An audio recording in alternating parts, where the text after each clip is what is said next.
that came to my mind was monitoring. The dynamic of a team sports, the medical department of a team sport. So my experiences are predominantly in a team sports setting. So for example, football or roll ball, they're mainly team sports. So in a team sports, the dynamic in a medical department is firstly the physiotherapist, the sports scientist, and the team doctor. And I think the three have a very interesting relationship. And when it comes to physiotherapists understanding sports science, I think the best place to start will be monitoring. And it is something which some of you, or if you uh, do work in a team sport, will be able to realize that this is something that I might need to do in the future. So this presentation will mainly focus on monitoring, but it also has aspects of sports science and how it will help you to get a good idea of what we do as sports scientists. So these are the contents of or the topics we will be covering for today's presentation. This is a very good schematic in terms of like I said, the dynamics in a medical department of a team sport. So the boxes which are highlighted or circled in red, those are the roles and responsibilities of a sports scientist. And there are two different aspects of of the team sports, which is match play, obviously the matches you play, and the training session, and how all these various departments play a role in contributing performance to those aspects. So as a sports scientist, at least for today's presentations, we will mainly be covering the monitoring aspects. So readiness to train, compete, talking about a bit about the training load, how we measure that, and testing and monitoring. So how we test certain aspects. This is where physiotherapists come. I feel physiotherapists, doctors, injury surveillance, and injury risk management. As you can see, both of these aspects are connected to both the match play and the training, whereas some of these aspects are not necessarily in my experience. So last year I worked as an analyst as well. So I tried to include these statistics, like for example, passing or passing or technical aspects into the training category. And I'll speak a bit about that as well later on. So in my experience over the 3 years, what I found out that players prefer the term monitoring over testing. And this is especially true of foreign players, because they feel that if you use the term testing, they think they are back at school giving an exam. And this is very important in terms of having them on your side. So whenever you're trying to convince them to do something, you want to tell them or you want to make them feel more comfortable. And so for today's session, at least I'll be using these these two terms interchangeably. Maybe in some research papers, they are not used interchangeably. Testing can mean something totally different and monitoring can mean totally different. But at least for today's presentation, I'll be using those interchangeably. And our focus will be mainly on physiological monitoring. And obviously it's a vast area, sports science, and there are different aspects which contribute to monitoring: physiological, biomechanical, movement screening like FMS, like you guys do, sports medicine, etc. But our focus is mainly on physiological monitoring. All these aspects give us or contribute to one thing, which is information. And the more information you have, the better is your decision making. So for example, why do we need to know the physiological monitoring of an athlete? Why do we need to know physiological? Because they give us more information about the athlete, so his strengths and weaknesses, as well as feedback on our own training module. So for example, as sports scientists, we also need to plan training. So we need to know what the training load is. We need to tell the coach that today it's a high intensity day, or today you need to be very easy with your players. You need to give them a recovery like session. So all these aspects or all these decision making are better we are better equipped to make better decisions because of information, and monitoring gives us information. And this is something which I also believe, that you don't test for testing sake. So obviously in a team sport, you don't have time. Time is not your friend. So you need to pick and choose your tests or monitoring tools so that you get the best information for in a limited amount of time. And like I said, why we monitor is to get information. But it is equally important that this information is derived from valid and reliable methods. So as sports scientists, we deal in black and white. There is not much subjective opinion.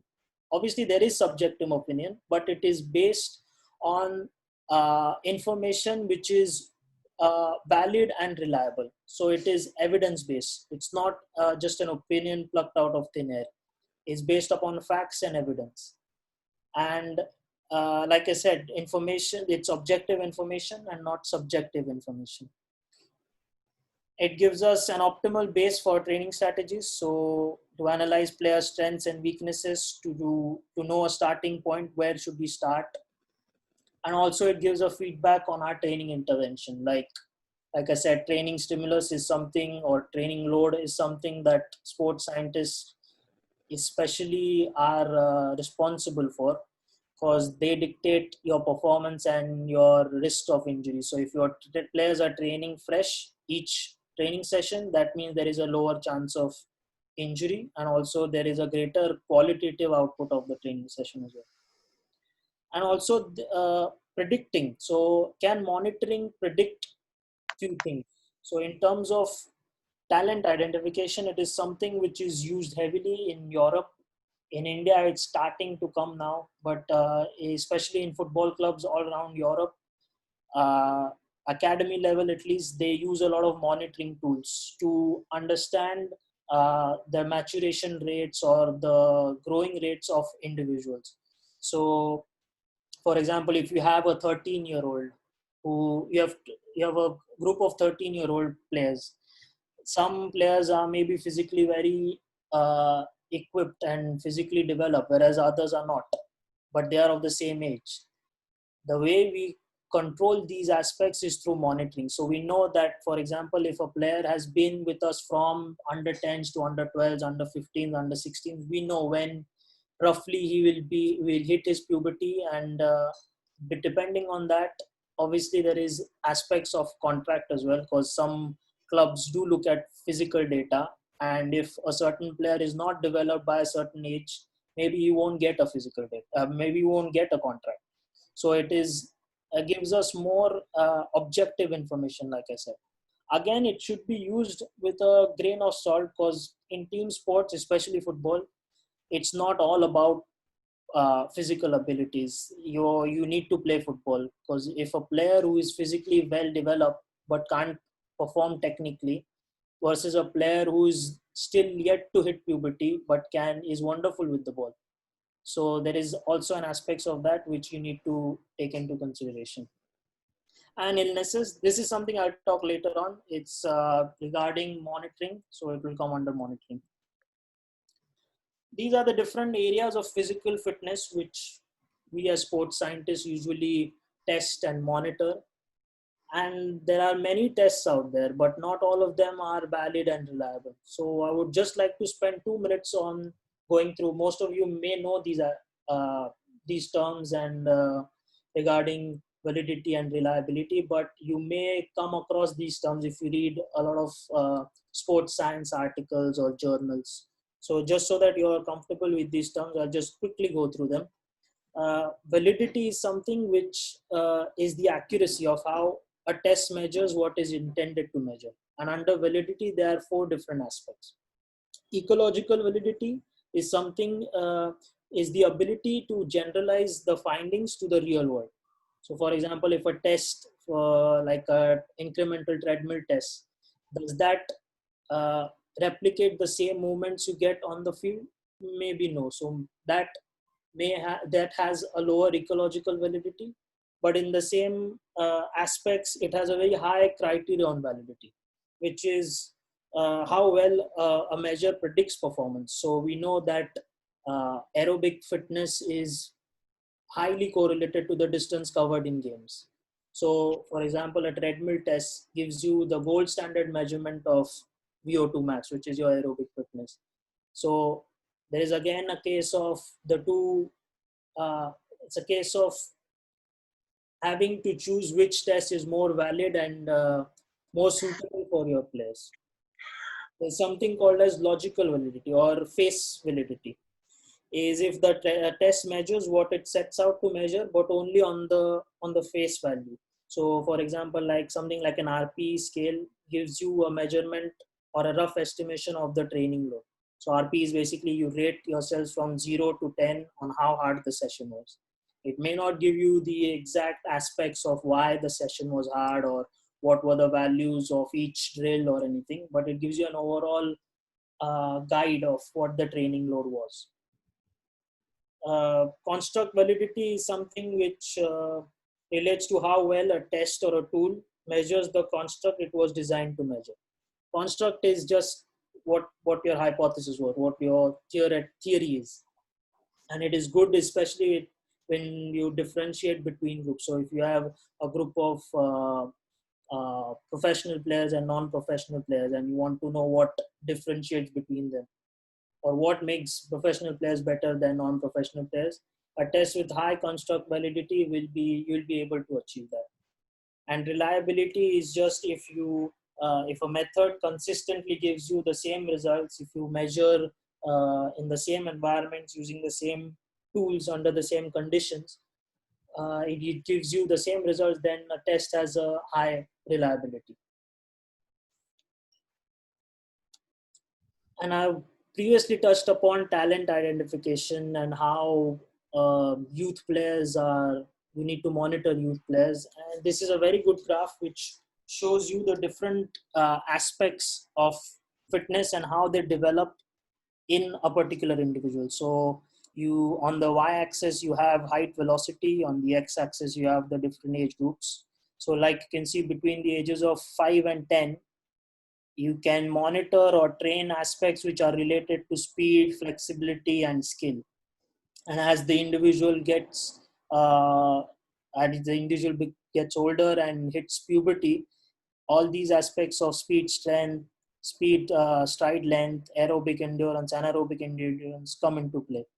So when you are considering to monitor and test your athletes, you need to also consider their maturity levels. So if you are testing a 10-year-old on a test which measures anaerobic endurance or aerobic endurance, the results you get are kind of meaningless because their body hasn't developed to give you the right result for an aerobic endurance test. But then again, if you are measuring them from a longitudinal point of view, so if you want to keep data right from their early stages of development, like under 10s, under 12s, under 15s, then it may be useful to do that. But then again, it comes down to this time, money, and effort. And in football or any team sport, you won't have the time to do all these tests. Sorry. Also, you need to consider the validity and reliability. Like I said, you should do your research. If a test gives a particular measurement in adults, doesn't mean it will give the same measurement for kids, because kids are not like just small adults. Their bodies are different compared to adults.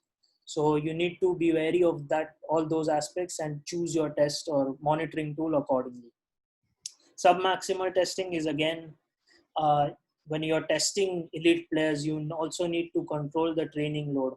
So if you are maximally testing or monitoring your athletes every time, it's going to have a big impact on the training load and how you're going to adjust it so that your players don't get injured. So another tool you can use is sub-maximal testing and then predicting the end result through it, so that you achieve your target of monitoring your athletes and at the same time not completely exhausting them and messing your training load. This is just a progression of the different testing batteries to use. So like I said, kids are not small adults, their bodies grow differently and there are different aspects you can monitor depending on their age group. So especially dealing with individual youth athletes, will